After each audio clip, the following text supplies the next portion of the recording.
This year marks the 91st anniversary of the armistice that ended the First World War. Most of the people who fought in that war have now passed on.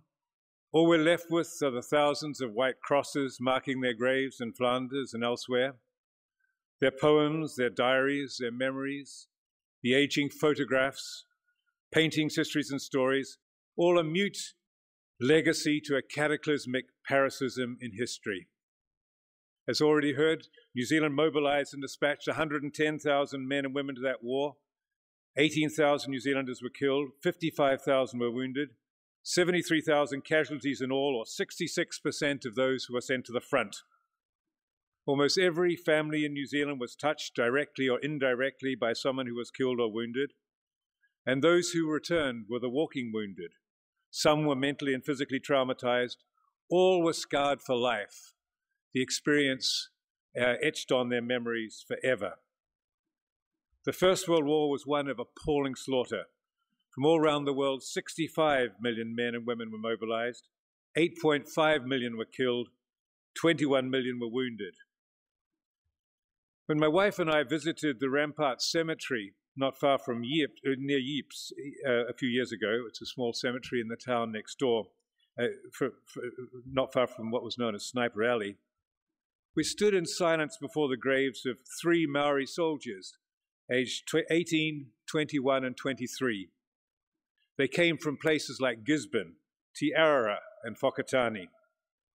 We wondered what on earth had brought them there, and what did they think about, and what did they think about when they got there?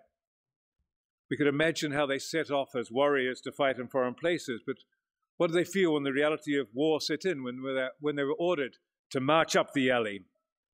What do they think about home there, away from their family there, hapu and the iwi? What do they think about their cause? Were they fighting for God, king, and country? Or were they simply trapped in an imperial adventure over which they had absolutely no control? These kids had barely emerged from adolescence, and their short lives were terminated, along with those of thousands of others, as they were ordered up the alley to front lines. Most who started up that road in Ypres never made it to the end. So why are we commemorating and remembering the First World War 91 years on? And I've got sort of 5 different reasons. First of all, many of us are baby boomers linked to that moment in history. My father, for example, was born in 1914 and my mother in 1918. They spanned the cataclysm. Its consequences affected their perceptions as they tried to make sense of the turbulent years of the 1920s and 30s, and as they confronted the challenges posed by fascism in the Second World War. So we who are left have got to make sense of their experiences and their memories and histories because they layer themselves on us. Second, it was a war of unimaginable misery and carnage.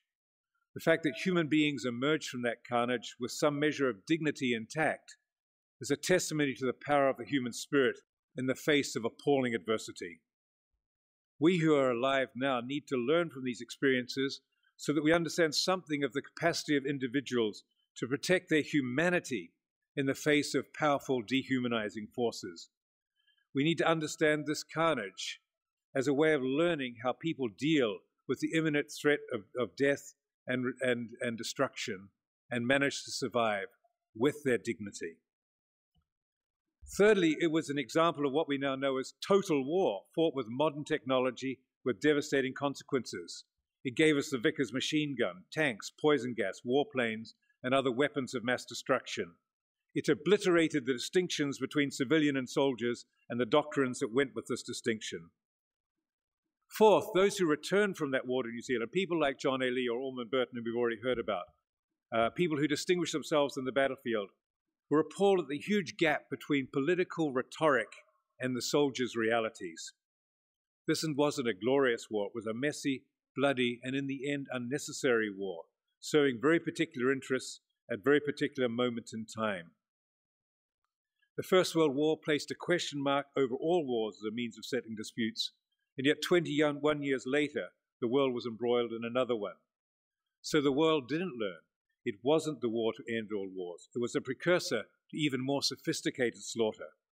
It's salutary to remind ourselves of the hopes that emerged from the First World War, why they were dashed, in order to do something about what that might tell us about dealing with conflict in the future.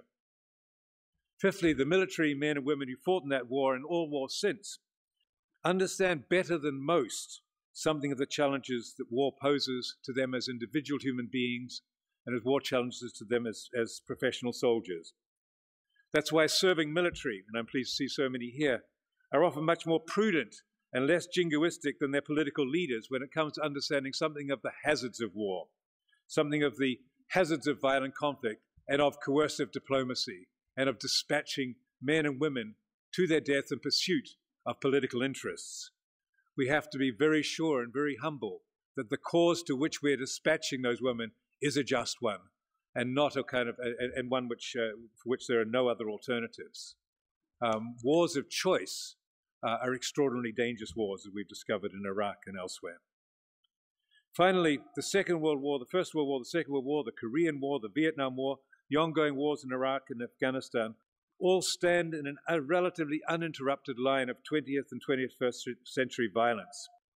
If this century is to be the age of maturity, it's vital that we learn from the mistakes of the past so that we're not doomed to repeat them in the future. So irrespective of what we think about the merits of these wars, we must respect the memories of those who fought in them and survived, and I salute all of those who did. Both of us, both people who served in both wars and all wars since, have got much to teach us about life, death, survival, and the retention of humanity. I'd also like to take advantage of this moment to honor those who did not fight, those who conscientiously objected to war. That act, which was so often misunderstood at the time, also required a certain kind of courage, namely the courage to say no to the state and to public opinion in a time of national crisis. The actions of those who said no added to our freedom by creating a space for dissent, which is also essential to a flourishing democracy. So I want to honor both the warriors and the pacifists. We need them both, as the reading from Ecclesiastes reminded us. There are seasons for war and peace, for healing and for sowing. And the New Testament reading raises the bar a bit more and reminds us of the imperative for Christians to be peacemakers.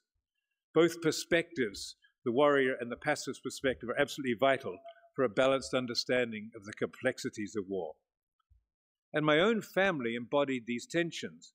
My uncle, Owen Gatman, enlisted in the war in the very first echelon before conscription. So Private Owen Gatman, as he was, chose to fight in that war and was killed at Sidi Aziz in Libya. His letters have been published in a book entitled On Active Service. And if you want to read it, there are lots of lovely letters in it. I'm going to quote from a few of them. In 1940, for example, he was much cheered by the King's Empire broadcast in which the King said, quote, "Keep your hearts proud and your resolve unshaken. Let's go forward to that task as one man, a smile on your lips and our heads held high. With God's help, we shall not fail." Stirring message from our side of the lines. But Germans were also dispatched to the front lines with somewhat similar sentiments echoing in their minds as well.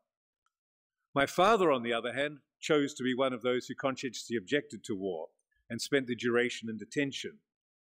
As the war progressed and he became aware of the specific evils of fascism, he was constantly plagued by anxiety about whether his decision was the right one.